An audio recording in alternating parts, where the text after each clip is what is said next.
พี่น้องเพิ่นว่าเงินค่ำนี้ไก่เจ้าเปลี่ยนเขางัวปลาถามดีจังได้ถามให้ไผไลส้นอาการให้คนยืมเงินนี่โอ้ยเสียงจังดีบัดย้ำเขามายืมเฮาแล้วตะหมอบตอบขาตัวเทิงหมอบเทิงค้านอ่อนลาบคาบหญ้าเบิดให้ยืมแน่ให้ยืมแน่ซอยแน่ซอยแน่บัดย้ำเฮาไปทวงบัดเนี่ยกราบกันเฮาดิผู้สิค้านไปหาเขาใส่ข่อยแน่ใส่ข่อยแน่รู้ตูนข่อยแน่พูดตัว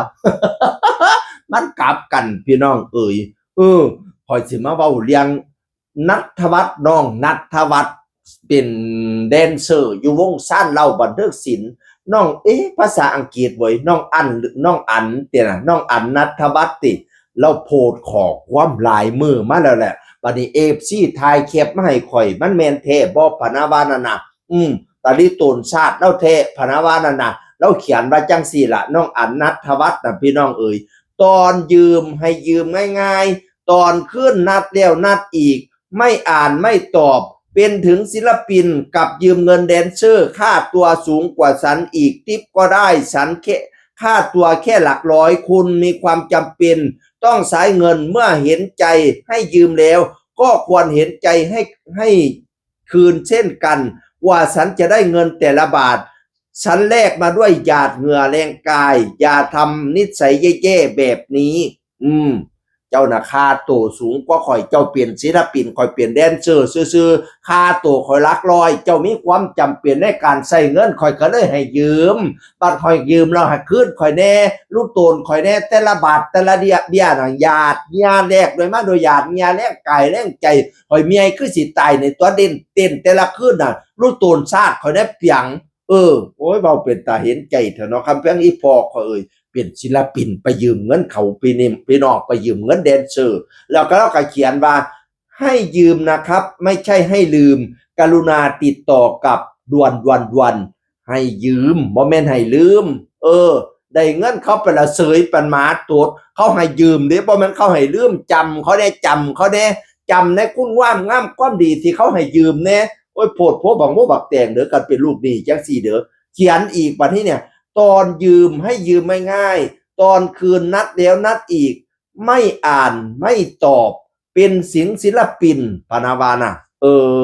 สร้างเป็นแต่พี่น้องโอ้ยรู้ตนชาติให้น้องอันนัทวัฒน์พนาวาอ่านว่าอันหรืออ่านว่าโอนบุหน้าตาดีรูปรอพี่น้องเราเคยลองเพลงออกในคลิปกับเสียงก็ดีอยู่เด้อยู่ซ่านเราบันเทิงศิลป์มาดูมา3ฤดูกาลแล้วบ่ท่านได้หยังเทียกันย้อนให้เขายืมเงิน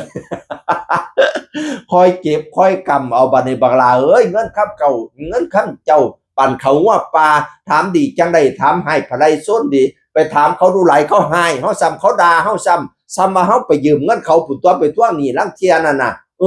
เป็นบทเรียนบักนี้บักลาเป็นบทเรียนบัดนี้นะเฮาหาเงินยากจังซี่แล้วผู้มายืมก็ได้จะไม่บ่ฮู้จักความให้บ่คิดตอนสภาพเจ้าของไปยืมเขาแน่ว่างไปกับบ่ตอบบ่อ่านเสยช่างเป็นให้ยืมไม่ใช่ให้ลืมเป็นกำลังใจให้แดนเซอร์รูปรอหน้าตาดีอยู่ใส่สูทเพชรก็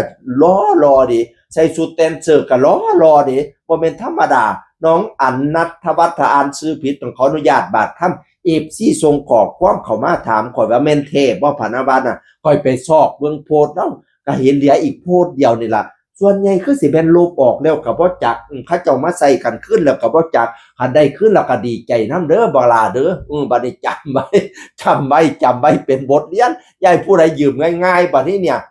กันฮักกันจริงอย่าสุมายืมเงินกันพี่น้องจากเพี้ยนมันสิกลายเป็นศัตรูย้อนว่าเป็นหนี้แล้วบ่จ่ายนี่ล่ะ